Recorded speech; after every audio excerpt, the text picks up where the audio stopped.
ব্যবসার যে মালামাল ইত্যাদি এইগুলির উপরে যাকাত আসে। কোন ব্যক্তির কাছে স্বর্ণ আছে, রূপা আছে বা নগদ অর্থ আছে, ব্যবসার মালামাল আছে, এইগুলির উপরে যাকাত আসে। আসবাবপত্র যেগুলি প্রয়োজনীয় হাজতে আসলিয়া, ওইগুলির উপরে কোনো যাকাত আসে না। হাজতে আসলিয়া বলা হয় নিত্য প্রয়োজনীয় অথবা ব্যবহৃত যে সমস্ত জিনিস। কোন ব্যক্তি ঘর বাঁধছে থাকার জন্য, খাট ঘুমানোর জন্য, অথবা ফ্রিজ, আসবাবপত্র মালামাল যেগুলি সবজি ইত্যাদি এগুলি রাখার জন্য, এইগুলির উপরে কোনো যাকাত আসবে। ঘরের মধ্যে মোবাইল আছে, খাট পালক আলমারি সুইকেস ইত্যাদি আছে, এগুলির উপরে কোনো যাকাত আসবে না। বসবাস করার জন্য যে ঘর বাঁধা হয়েছে সেগুলির উপরে যাকাত আসবে না। বাড়ির উপরে যাকাত আসবে না, যেটার মধ্যে সে বসবাস করে, এগুলির উপরে যাকাত আসবে না। তবে স্বর্ণ রূপা নগদ অর্থ ব্যবসার যে মালামাল ওইগুলির উপরে যাকাত আসবে।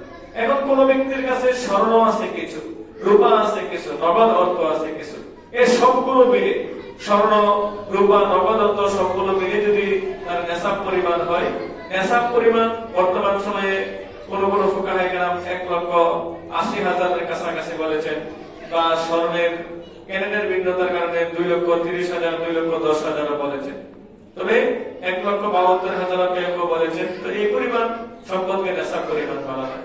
তো কোন ব্যক্তির কাছে স্বর্ণ আছে আধা ভরি বা আরো কম বা বেশি, কিছু রূপা আছে, নগদ অর্থ আছে, ব্যবসার মালামাল আছে, পৃথকভাবে কোনটাই নেশাব পরিমাণ হয় নাই, কিন্তু একত্রিত করলে নেশাব পরিমাণ হয়, তাহলেও তার উপরে যাকাত ওয়াজিব।